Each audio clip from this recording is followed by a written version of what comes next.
हे guys, welcome back to my K vlogs.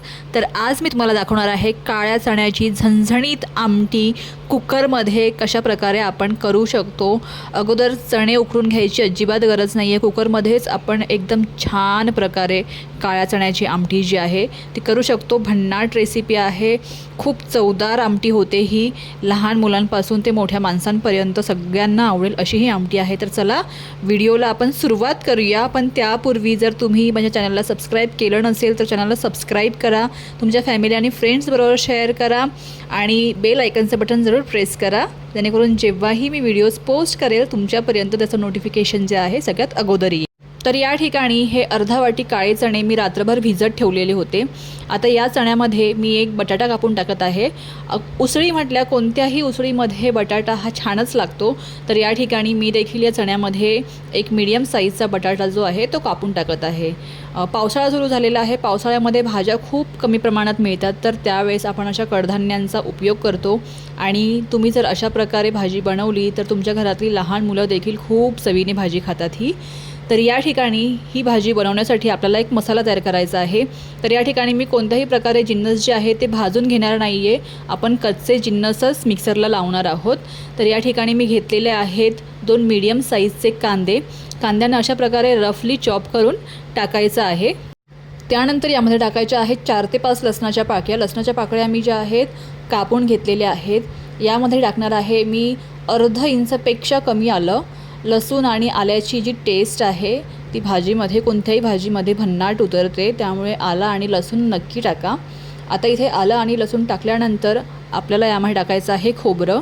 तर तुमच्याकडे कोणतं खोबरं आहे, ओलं खोबरं आहे किंवा सुकं खोबरं आहे, कोणतंही खोबरं टाका, भाजी उत्तमच होते। तर या ठिकाणी मी सुकं खोबरं घेतलेलं आहे। पाऊण वाटीपेक्षा देखील कमी खोबरं आहे, हे एकदम थोडंसं खोबरं आहे, जास्त खोबरं आपल्याला टाकायचं नाही आहे। त्यानंतर इथे टाकत आहे अर्धा टमाटर। तर टमाटर जे आहेत खूप जास्त महाग झालेले आहेत, म्हणजे आमच्या इकडे तरी 120 रुपये किलोने टमाटर आहेत। तर यामध्ये टाका अर्धा टमाटर देखील। आता मी खूप कमी भाजी बनवत आहे, 2 माणसांचीच भाजी बनवत आहे, त्या हिशोबाने मी सगळे जिन्नस घेतलेले आहेत। तुम्हाला किती माणसांची भाजी बनवायची आहे त्या हिशोबाने तुम्ही ते जिन्नस घ्या। तर टमाटर टाकल्यानंतर मी इथे टाकत आहे कोथिंबीर। हिरव्या कोथिंबीरीचा वास देखील भाजीमध्ये खूप छानपैकी उतरतो, त्यामुळे इथे मी टाकत आहे हिरवी कोथिंबीर। आता या सगळ्याची आपल्याला एक फाईन पेस्ट बनवून घ्यायची आहे। हे बघा, या ठिकाणी मी पेस्ट बनवून घेतलेली आहे। तर अशा प्रकारे एक पेस्ट बनवून घ्या। आता आपण डायरेक्ट कुकरमध्ये ही भाजी करणार आहोत, त्यामुळे जास्त भांडे देखील निघणार नाही आहेत घासायला, आणि कुकरमध्ये भाजी केल्यामुळे आपला वेळ देखील खूप जास्त वाचणार आहे। त्यामुळे सकाळी सकाळी जेव्हा डब्याची घाई असते, मुलांच्या शाळेची घाई असते, त्यावेळी तुम्ही ही भाजी नक्की करा, खूप लवकर होते आणि खूप टेस्टी बनते। तर या ठिकाणी मी कुकरमध्ये टाकलेलं आहे तेल। तर मी मस्टर्ड ऑइलचा यूज करते, मस्टर्ड ऑइलमध्ये भाजी खूप छान बनते। त्यानंतर एक तेजपत्ता टाकलेला आहे आणि अर्धा चमचा टाकलेला आहे जिरा आणि तेजपत्ता छानपैकी कडकडला। त्यानंतर आपण जो मसाला तयार केलेला आहे तो मसाला तेलामध्ये टाकायचा आहे आणि मसाला छानपैकी परतवून घ्यायचा आहे। जोपर्यंत त्या मसाल्यामध्ये पाण्याचा अंश आहे तो पाण्याचा अंश पूर्णपणे निघून जात नाही तोपर्यंत मसाला मीडियम फ्लेमवरती तुम्ही परतवून घ्या। तर या ठिकाणी मसाला आपला छानपैकी परतवून झाला। त्यानंतर आपल्याला यामध्ये टाकायचे आहे सुके मसाले। तुम्ही बघू शकता मसाल्यामधलं पाणी जे आहे ऑलमोस्ट गेलेलं आहे आणि तेल देखील वरती यायला सुरुवात झालेली आहे बघा। तर या ठिकाणी आपल्याला काही सुके मसाले टाकायचे आहेत। तर इथे मी टाकत आहे अर्धा चमचा मालवणी मसाला। मालवणी मसाला टाकल्यामुळे ना भाजीची चव भन्नाट येतेच, पण तुमच्याकडे कोणताही घरगुती मसाला असेल तो तुम्ही टाकू शकता। त्यानंतर मी इथे टाकलेले आहे अर्धा चम्मच गरम मसाला। तर अर्धा चमचा गरम मसाला टाकल्यानंतर टाकायचा आहे अर्धा चम्मच चिकन मसाला। तर तुमच्याकडे चिकन मसाला असेल तर टाका, नसेल तर काही हरकत नाही, टाकू नका। बस आता हे एवढेच मसाले टाकायचे आहेत। त्यानंतर थोडीशी हळद टाकायची आहे आणि हे मसाले पुन्हा 1 ते 2 मिनिटे आपल्याला या मसाल्यांबरोबर छानपैकी परतवून घ्यायचे आहेत। ज्यावेळेस तुम्हाला असं वाटत आहे की मसाले खालून लागत आहेत कुकरला किंवा कढाईला, त्यावेळेस काय करा, आपण ज्या मिक्सरमध्ये मसाला वाटलेला होता त्या मिक्सरमध्ये थोडंसं पाणी घ्या आणि ते पाणी यामध्ये टाका. मी तेच केलेलं आहे. मसाला खालून लागत होता त्यामुळे मी मिक्सरच्या भांड्यामध्ये थोडंसं पाणी घेतलेलं आहे आणि पाणी या मसाल्यामध्ये टाकलेलं आहे, त्यामुळे मसाले खालून करपत नाहीत. आता बघा, मसाल्याला छानपैकी तेल सुटलेलं आहे. बघू शकता तुम्ही किती छानपैकी तेल सुटलेलं आहे, म्हणजे आपला मसाला जो आहे व्यवस्थित भाजला गेलेला आहे. आता या वेळेस आपल्याला यामध्ये टाकायचे आहेत चणे आणि बटाटा. तर या ठिकाणी चणे आणि बटाटा मी टाकून घेते.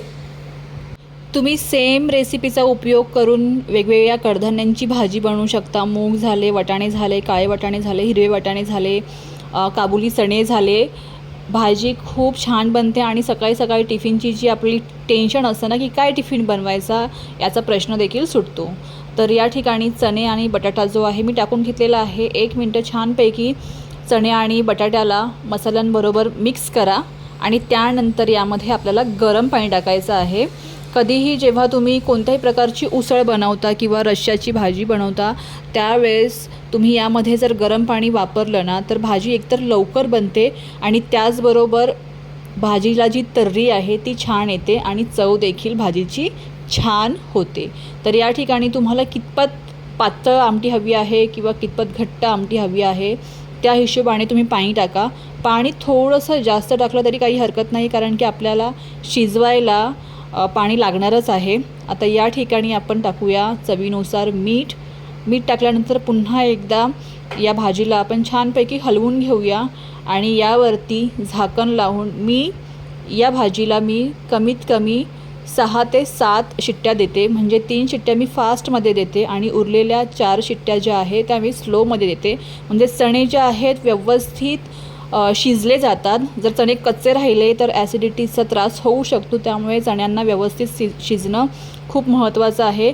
चणे व्यवस्थित शिजले जातात आणि कोणतीही जेव्हा तुम्ही कडधान्याची भाजी करता त्यावेळेस ती चांगली शिजली गेली पाहिजे, नाहीतर ॲसिडिटीचा भयंकर त्रास होतो.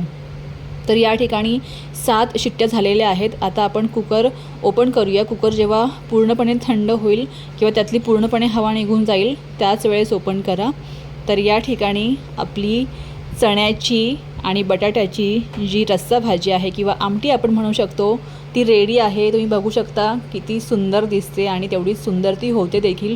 तुम्ही या प्रकारे एकदा भाजी नक्की ट्राय करा आणि आजची रेसिपी कशी वाटली मला कमेंट करून सांगा. आवडल्यास नक्की लाईक करा, तुमच्या फॅमिली आणि फ्रेंड्सबरोबर शेअर करा, घरी नक्की ट्राय करा. तर भेटूया लवकरच नवीन व्हिडिओमध्ये. Till then bye, keep smiling and stay healthy.